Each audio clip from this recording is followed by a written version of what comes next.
morning students, how are you? I hope that you are fine.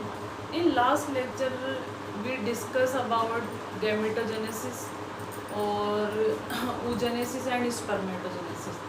In this lecture we are discuss about monoecious, dioecious, bisexual. So in this lecture describe in detail monoecious and dioecious. These characters are mainly used in gametogenesis,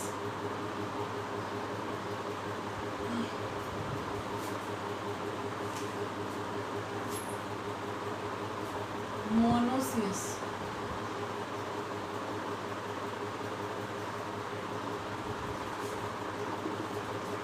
Monoecious terms used in which animals and plants male and female reproductive parts or male or female reproductive organs are separate to each other. Monoecious word इसके लिए use किया जाता है जिसमें mail और female reproductive part क्या होंगे आपके सेपरेट होते हैं. मेल अलग पार्ट पे होगा और फीमेल क्या होगी अलग प्लांट बॉडी पे होगी, या फीमेल प्लांट बॉडी और मेल प्लांट बॉडी क्या होगी आपकी सेपरेट होगी. तो ये क्या होता है आपका मोनोसियस कंडीशन होती है. इसके लिए यूनिसेक्सुअल वर्ड भी यूज किया जाता है. इसके लिए क्या यूज किया जाता है यूनिसेक्सुअल. मेल और फीमेल क्या होंगे आपके सेपरेट होंगे. अगला देखते हैं डायोसियस.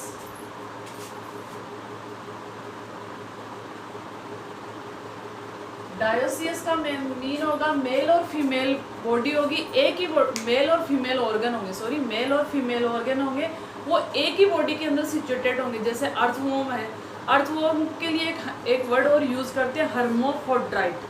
हर्मोफ्रोडाइट मतलब मेल और फीमेल बॉडी मेल और फीमेल ऑर्गन एक ही बॉडी के अंदर प्रेजेंट है. तो this condition is known as hermaphrodite and dioecious.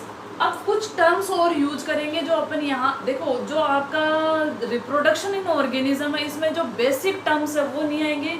तो आपके जो सीबीएसई है उसमें स्टार्टिंग के 4 चैप्टर्स, स्टार्टिंग की जो फर्स्ट यूनिट है वो क्या है आपके रिप्रोडक्शन से रिलेटेड है. अब इसके बाद में प्लांट्स में रिप्रोडक्शन देखेंगे, एनिमल्स में देखेंगे, उसके जस्ट थर्ड वाला, फिर फोर्थ वाला आपके ह्यूमन हेल्थ, जिसमें भी किससे रिलेटेड है जर्मन या कह सकते हैं रिप्रोडक्टिव हेल्थ से रिलेटेड है.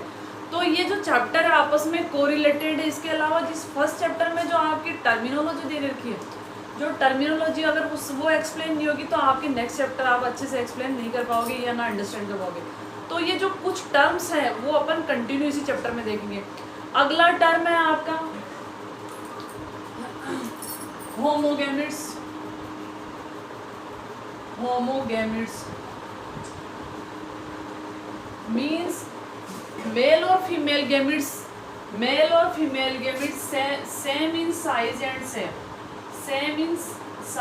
Same in this conditions homogametes mean male and female gametes are same size और शेप. सपोज क्लेमाइडोमोनास, इसमें जो मेल पार्ट होगा और जो फीमेल पार्ट होगा वो दोनों कैसे होंगे, या आप ये कह सकते हो मेल और फीमेल बॉडी या मेल और फीमेल ऑर्गन की जो शेप और साइज होगी वो क्या होगी आपकी सेम होगी. This condition is known as homozygous. अगला टर्म यूज है हिट्रोजाइगस.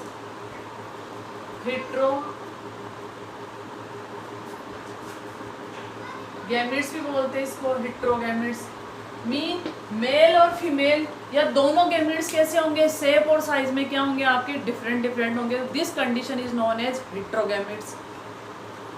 सपोज अगर ह्यूमन बींग्स की बात की जाए, ह्यूमन बींग्स में क्या होगा, ये आपका एग है और ये क्या आपका स्पर्म है. ये क्या हो गया आपका स्पर्म हो गया और ये क्या आपका एग. तो दोनों में कौन सी कंडीशन है आपके हिट्रोजाइगस कंडीशन है. तो हिट्रोजाइगस मींस मेल और फीमेल जो सेक्स ऑर्गन्स मेल और फीमेल जो गैमेट्स होंगे वो डिफरेंट साइज और शेप में होंगे. This condition is known as heterogametes. Homogametes monoecious यानी प्लांट, मोनोसियस में क्या होंगे सेपरेट होंगे, सेपरेट सेक्स ऑर्गन्स. डायोसियस में क्या होंगे सेपरेट नहीं होंगे, एक ही प्लांट बॉडी एक ही एनिमल बर्ड बॉडी में क्या होंगे सेक्स ऑर्गन्स या gametes, sex organs present in same body. इसके लिए एक वर्ड यूज और किया जाता है आपके हर्मोफ्रोडाइट, यहाँ लिख देती हूँ मैं, hermaphrodite. This condition is known as monoecious separate. Sex organs क्या होंगे आपके, सेपरेट होंगे। प्लांट बॉडी है तो मेल बॉडी अलग भी होगी, फीमेल बॉडी, वैसे एनिमल्स पे देखते हैं। डायोसिस में क्या होंगे, दोनों सेम होंगे। होमोगेमस गैमेट्स का मतलब दोनों गैमेट्स सेम हो, क्या कह सकते हैं, शेप साइज में क्या होंगे, इक्वल होंगे। और यहाँ क्या होंगे, शेप साइज में क्या होंगे आपके, अनइक्वल होंगे। तो this condition is known as heterogamous. अब और कौन से टर्म्स है जो आपको सेक्सुअल रिप्रोडक्शन में यूज होंगे, तो इनको आप अच्छे से देख लेना, इंपॉर्टेंट है। अगला देखते हैं सेक्सुअलिटी इन ऑर्गेनिज्म। अगला आपका जो टॉपिक है, ये देखो आपको ऐसे लग रहा होगा कि डिटेल में जा रहे हैं, एक्चुअल में डिटेल नहीं है। ये जो टर्मिनोलॉजी जब तक आपके कंसेप्ट क्लियर नहीं होंगे तो आपका चैप्टर अच्छे से क्लियर नहीं होगा। यहाँ जो आपकी एनसीईआरटी उसमें दे रखा है, पर उसमें शॉर्ट में दे रखा है, तो आप जब तक इनकी कंप्लीटली टर्मिनोलॉजी को डिफाइन नहीं कर पाएंगे तो आप एक्सप्लेन नहीं कर पाओगे, और ना ही आपके क्वेश्चन आपसे पुटअप होंगे। तो आपको थोड़ा सा डिटेल में जाना पड़ेगा, इसीलिए मैं इसको डिटेल से आपके डिस्क्राइब कर रही हूँ। अगला आपका टॉपिक है सेक्सुअलिटी इन ऑर्गेनिज्म। सेक्सुअलिटी इन ऑर्गेनिज्म,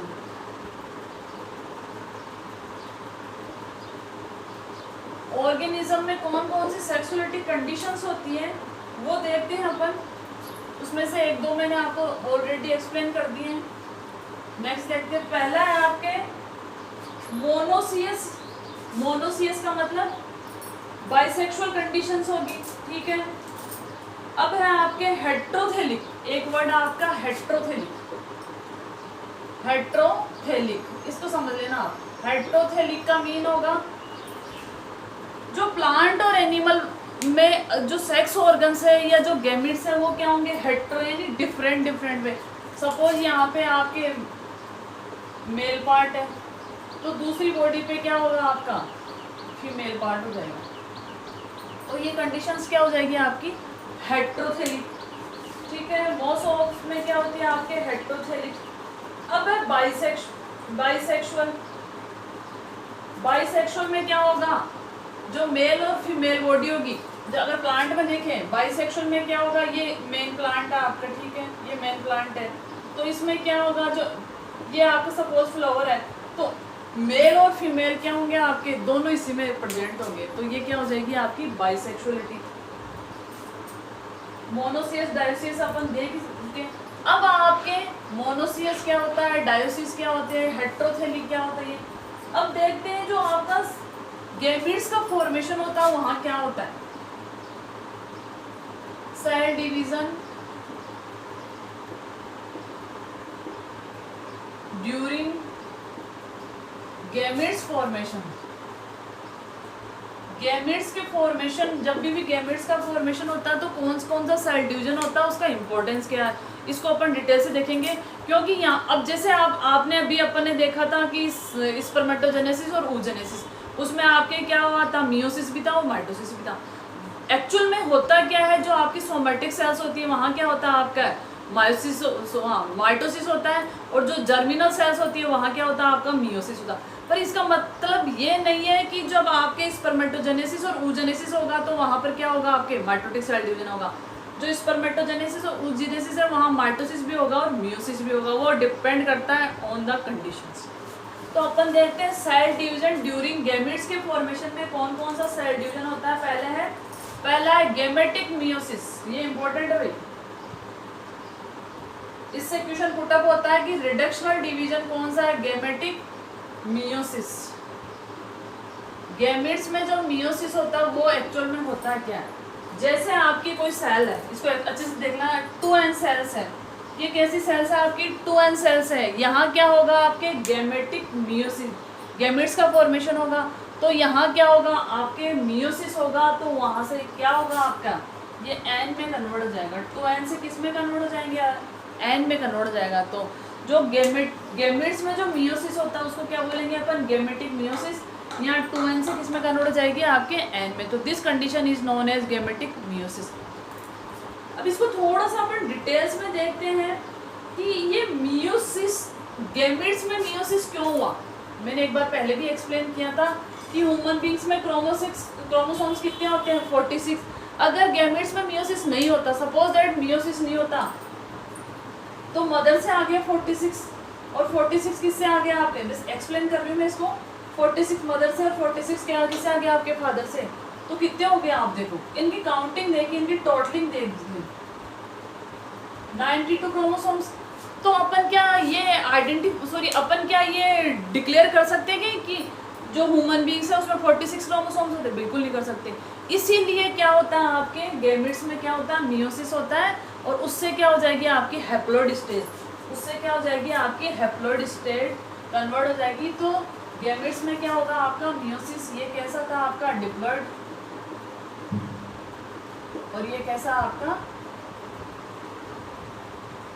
हैप्लॉइड, ये डिप्लॉइड है, ये कैसा है हैप्लॉइड कंडीशन से, ठीक है। इसके अलावा जाइगोट में भी क्या होता है आपका, जाइगोट में भी होता है आपका मियोसिस।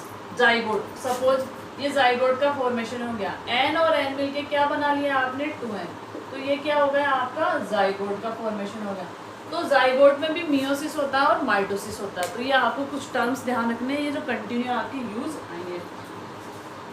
अब देखो अपना चल रहा था प्री फर्टिलाइजेशन, अपना टॉपिक था प्री फर्टिलाइजेशन। अपन ने सेक्सुअल रिप्रोडक्शन को 3 पार्ट्स में डिवाइड किया था, प्री फर्टिलाइजेशन, फर्टिलाइजेशन और पोस्ट फर्टिलाइजेशन, 3 में डिवाइड किया था, प्री फर्टिलाइजेशन, पोस्ट फर्टिलाइजेशन, इसके अलावा फर्टिलाइजेशन फेज, ठीक है। तो पहला चल रहा था आपके प्री फर्टिलाइजेशन। प्री फर्टिलाइजेशन में क्या देखा अपन ने, what is gametogenesis, oogenesis, spermatogenesis, और कुछ टर्म्स है मोनोसियस, डायोसियस, हेट्रोथेलिक, इसके अलावा आइसोगेमी, हेट्रोगेमी, ये टर्म्स है। ये वैसे आप 11th में ऑलरेडी स्टडी कर चुके हो, अगर डीपली स्टडी की है तो ये टॉपिक सारे 11th में थे। अब नेक्स्ट देखते हैं अपन इसी में प्री फर्टिलाइजेशन। प्री फर्टिलाइजेशन में अपन ने देखा सेल डिवीजन। अब है gametes transfer, gametes transfer, gametes का फॉर्मेशन हो गया, मियोसिस हो गया, माइटोसिस। अगर गेमेट्स का ट्रांसफर नहीं होगा, ट्रांसफर ही नहीं होंगे, तो क्या होगा आपके जाइगोट का फॉर्मेशन नहीं होगा, ना फर्टिलाइजेशन होगा। तो हर प्लांट में, हर एनिमल में एक स्पेसिफिक मेथड होता है जिसके थ्रू क्या होगा आपके गेमेट्स का क्या होगा ट्रांसफर होगा। अगर बात की जाए अगर एनिमल्स की, तो किस में इंटरनल फर्टिलाइजेशन है, किस में एक्सटर्नल फर्टिलाइजेशन है, वो डिपेंड करता है उनकी मोबिलिटी पे या कैसा उनमें ट्रांसफर होगा। अगर प्लांट में देखी जाए जो वाटर में है तो उसमें क्या होगा, गैमेट्स किसके थ्रू पास आउट हो जाएंगे। अगर एक्सटर्नल फर्टिलाइजेशन है तो किसके थ्रू पास आउट हो जाएंगे, आपके वाटर के थ्रू। अगर लैंड पे है तो एनिमोफिली मतलब एयर के थ्रू, वाटर के थ्रू, एंटीमोफिली इंसेक्ट्स के थ्रू। तो ये डिफरेंट टाइप्स के क्या आपके पॉलिनेशन है। पॉलिनेशन मेथड से क्या होता है प्लांट में गैमेट्स का ट्रांसफर होता है। तो अपन देखेंगे ट्रांसफर ऑफ गैमेट्स।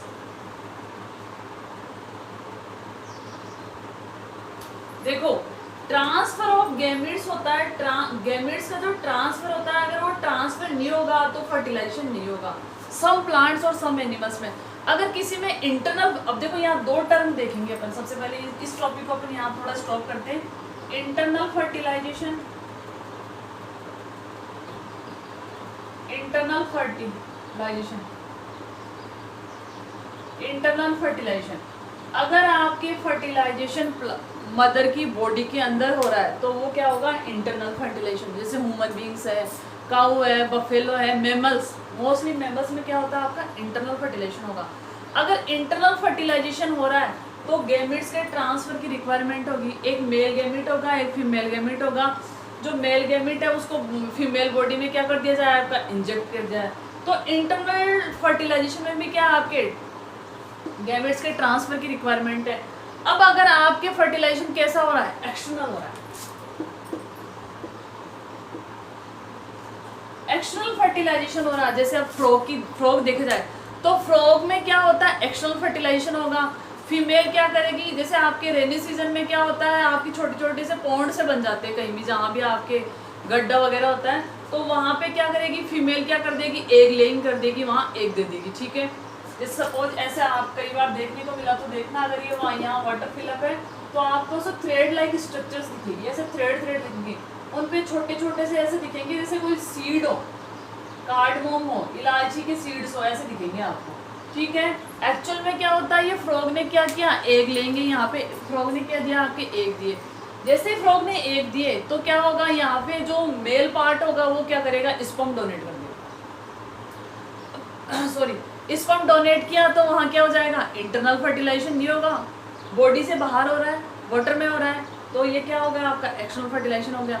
जैसे एक्सटर्नल फर्टिलाइजेशन हुआ तो इससे किसका फॉर्मेशन हो गया, टैडपोल लार्वा सॉरी यहाँ मैं कुछ इंपॉर्टेंट चीजें बताना चाहूंगी, ये क्वेश्चन अच्छा क्वेश्चन पुटअप होता है, नीट में भी आता है।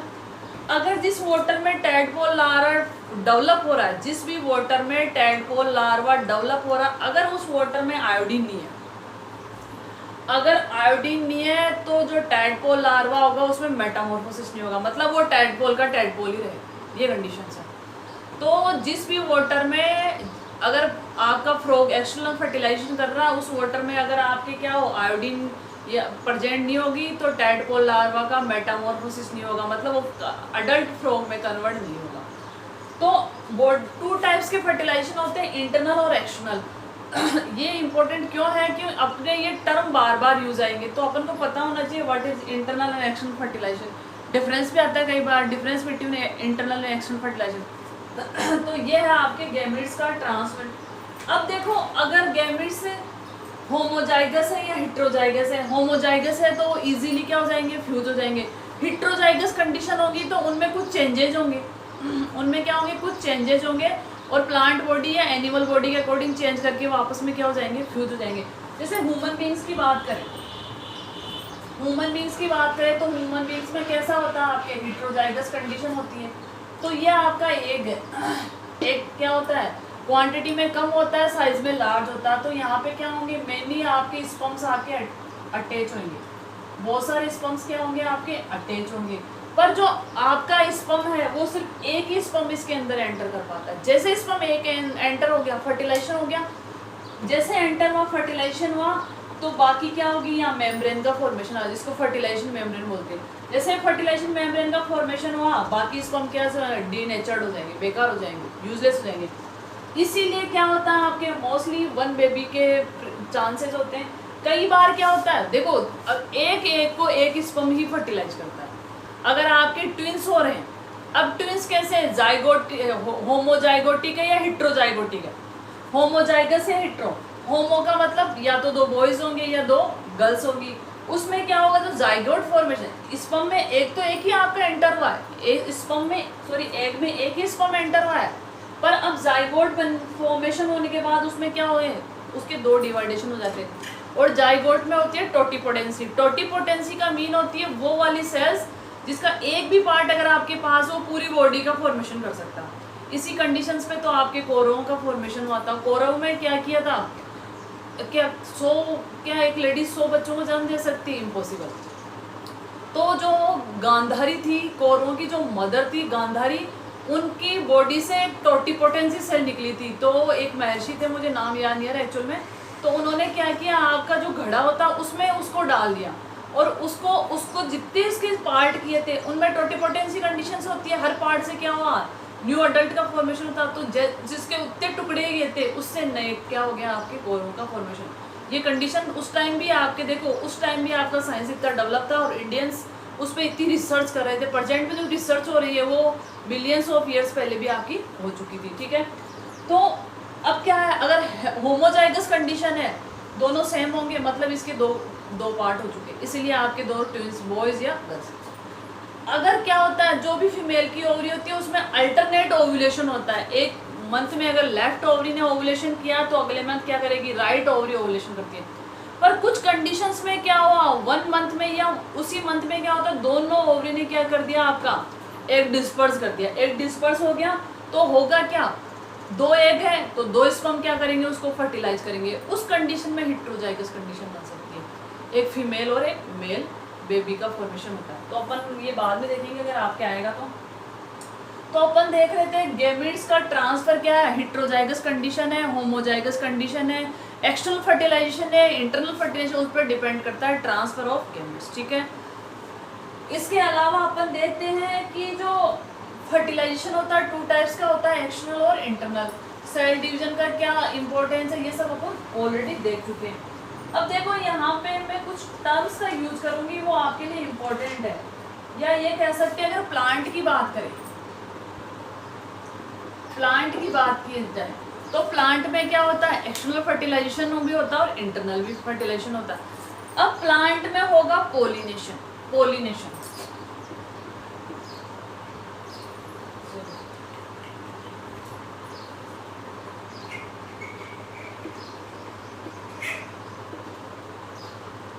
पोलिनेशन, इसको आप अच्छे से देखिए, पोलिनेशन का मीन होता है, मैं रफ कर देती हूँ इसको, पोलिनेशन का मीन होता है ये क्या है, आपकी फीमेल पार्ट है, ये आपकी स्टिग्मा, थोड़ा सा इसको चेंज कर देते हैं, ये स्टिग्मा है, ये स्टाइल है, ये आपकी क्या होगी, ओवरी, ये आपकी ओवरी, ये है ओवरीज।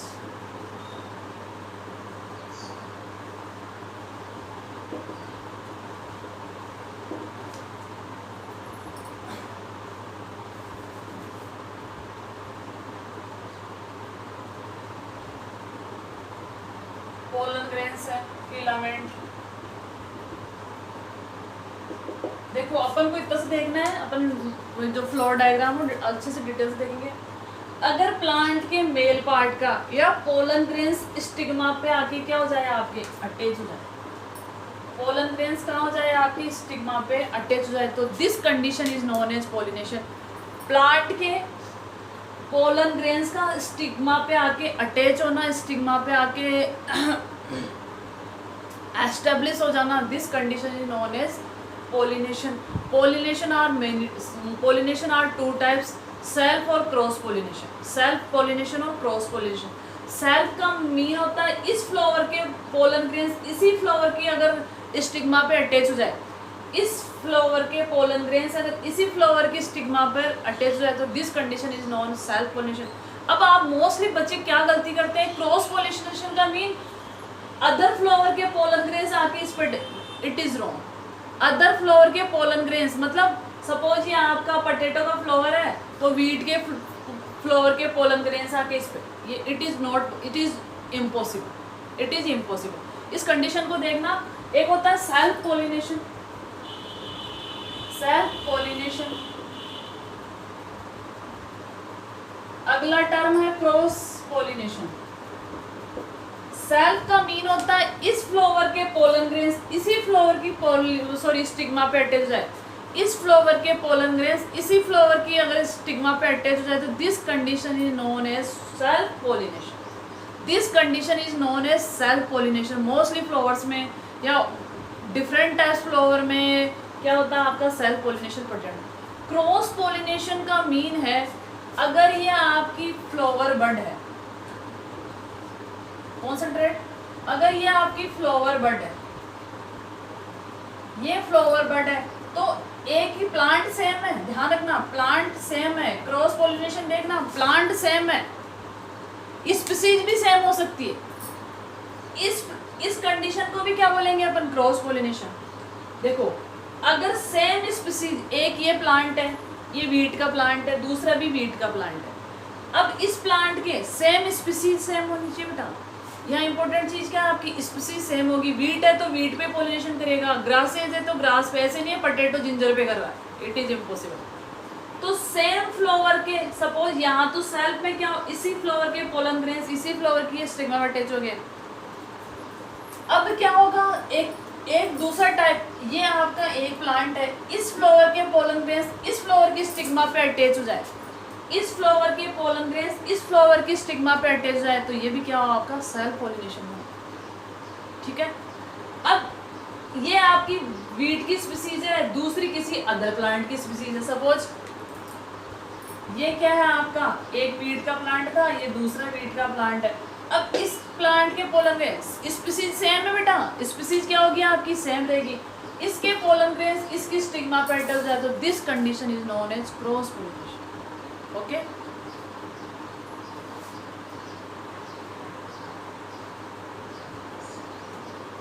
ये था आपका pre fertilisation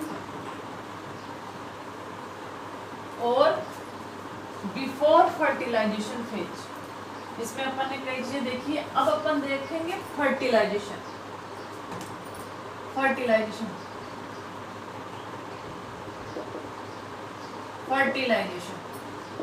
fusion of male and female gametes. Fusion of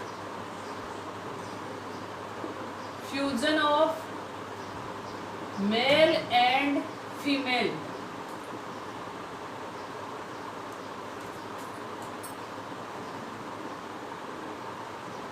fusion of male and female gametes, this process known as fertilization. This process known as fertilization.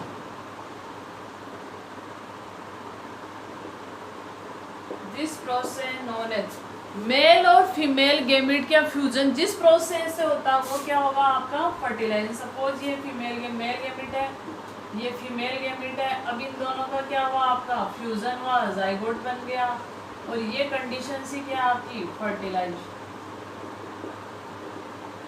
तो fusion of male and female gamete, this process is known as fertilisation. Fertilisation are two types, internal और external. अगर female body के अंदर आपका fertilisation हो रहा है तो क्या होगा, इंटरनल फर्टिलाइजेशन। अगर फीमेल बॉडी से आउटर हो रहा है तो क्या हो जाएगा आपका, एक्सटर्नल फर्टिलाइजेशन। तो आपके यहाँ से छोटा सा क्वेश्चन पुटअप हो सकता है, एक्सटर्नल फर्टिलाइजेशन और इंटरनल फर्टिलाइजेशन। वैसे ये ज़्यादा टिपिकल टॉपिक नहीं है। फर्टिलाइजेशन क्या होता है, fusion of male and female gametes, this process is known as fertilisation. में गैमेट्स हमेशा कैसे होते हैं आपके, हैप्लॉइड होते हैं, एन फेज होती है, और जाइगोट कैसा होता है आपका, 2n होता है। तो this process is known as fertilisation. Now we discuss about external difference between external and internal fertilisation. External internal fertilisation, इनके मेरिट्स और डीमेरिट्स है। इंटरनल फर्टिलाइजेशन में क्या होता है आपके, जो फर्टिलाइजेशन का प्रोसेस होता है, या कह सकते हैं उसकी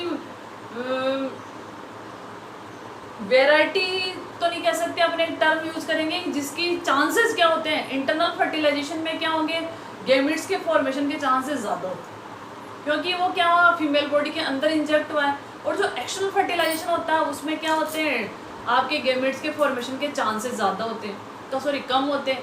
इंटरनल फर्टिलाइजेशन में क्या हो गया, आपके ज़्यादा गैमेट्स की रिक्वायरमेंट नहीं होती है। एक्सटर्नल फर्टिलाइजेशन में क्या होंगे, आपके जो मेल गैमेट होंगे मोर क्वांटिटी में रिलीज किए जाएंगे, क्योंकि कुछ तो उनको इंसेक्ट ईट कर देंगे, ठीक है, कुछ एयर से डिस्पर्स हो जाएंगे, कई कंडीशंस होती है, तो वो क्या हो जाएंगे। जब इंटरनल और एक्सटर्नल फर्टिलाइजेशन में डिफरेंस हो जाए तो प्लांट बॉडी में इधर क्या होगा, आपके बॉडी से बाहर होगा, बॉडी के अंदर होगा, ठीक है।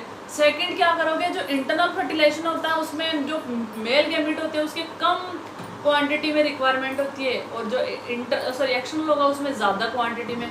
क्यों, वो बता दिया मैंने, क्योंकि वो क्या हो सकते हैं, कोई एनिमल उनको ईटिंग कर सकता है, एयर से डिस्पर्स हो सकते हैं, डेस्ट्रॉय हो सकते हैं।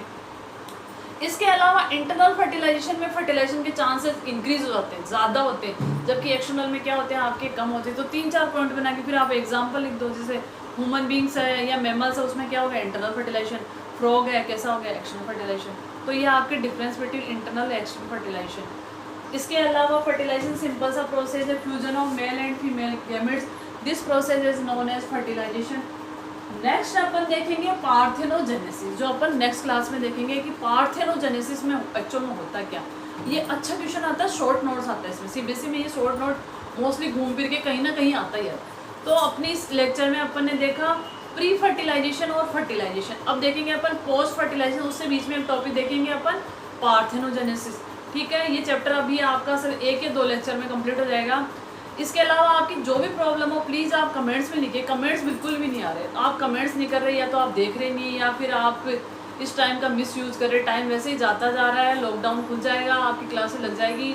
WHO ने कहा है कि 20 जुलाई से जुलाई तक आपके स्कूल वगैरह ओपन हो जाएगी, तो आपके पास 1 मंथ का टाइमिंग है, इससे ज़्यादा कुछ है नहीं।